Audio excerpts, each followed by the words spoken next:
Com o passar dos dias, o silêncio entre nós deixou de ser hostil. Tornou-se uma ponte invisível. Não havia palavras trocadas, mas havia gestos. Ele deixava livros sobre a mesa, cobertores extras quando as noites eram mais frias. Às vezes, deixava a comida um pouco mais quente, como se soubesse que aquele calor fazia diferença. Eu comecei a reparar em coisas pequenas. A maneira como ele olhava pela janela por longos minutos antes de sair, a cicatriz que atravessava sua mão, as olheiras fundas que pareciam contar histórias de noites mal dormidas. A sensação de medo deu lugar a algo mais confuso. Não era bem conforto, tampouco segurança. Era uma espécie de reconhecimento, como se no fundo houvesse um espelho entre nós. Eu, aprisionada fisicamente. Ele, aprisionado por escolhas, por circunstâncias, por um passado que o perseguia como uma sombra. Houve uma noite em especial que marcou a virada. Chovia forte e a eletricidade caiu. Pela primeira vez, ele permaneceu no mesmo cômodo por mais de alguns minutos. Sentou-se longe, no chão, perto da porta, em silêncio.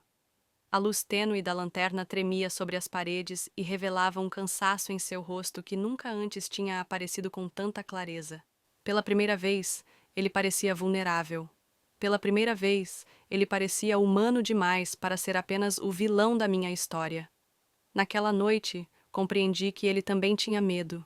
Medo de mim, do que eu representava, do que aconteceria quando tudo aquilo terminasse. Medo do julgamento, da culpa, da punição.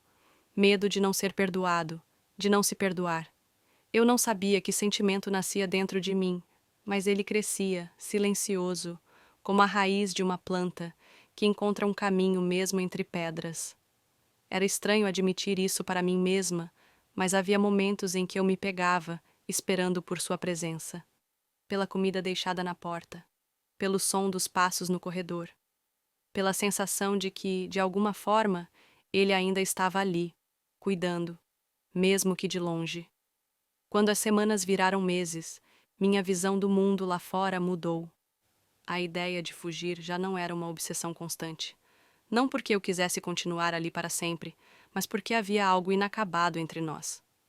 Algo que precisava de respostas, de fechamento, ou talvez de um novo começo. Ele mudou também. Passou a hesitar mais. Deixava a porta entreaberta por alguns segundos a mais. Saía do quarto sem trancar com tanta pressa. Era como se ele quisesse que eu escapasse, mas não tivesse coragem de dizer isso. Como se esperasse que eu tomasse uma decisão por nós dois. E então chegou o dia em que tudo desabou. Ouvi gritos do lado de fora. Um som de luta. Um corpo caindo. Por um segundo, achei que alguém vinha me salvar. Mas o que encontrei quando saí do quarto foi ele, ajoelhado, ensanguentado, com os olhos vidrados no vazio. O verdadeiro vilão havia vindo cobrar sua dívida. E ele, o homem que um dia me sequestrou, tinha se colocado entre mim e o perigo. A última coisa que ele fez foi me empurrar para fora, para longe. Ele me libertou. Agora, escrevo essas palavras longe dali, em segurança, mas não consigo esquecê-lo. Não consigo esquecer o som da chuva naquela noite, o olhar cansado, os gestos silenciosos de alguém que, apesar de tudo, escolheu proteger. Talvez ele tenha sido meu algoz no início, mas também foi meu salvador no fim. E por mais que pareça absurdo, eu sei o que senti. Não foi síndrome de Estocolmo, não foi ilusão, foi amor. Um amor confuso, impossível e ainda assim real.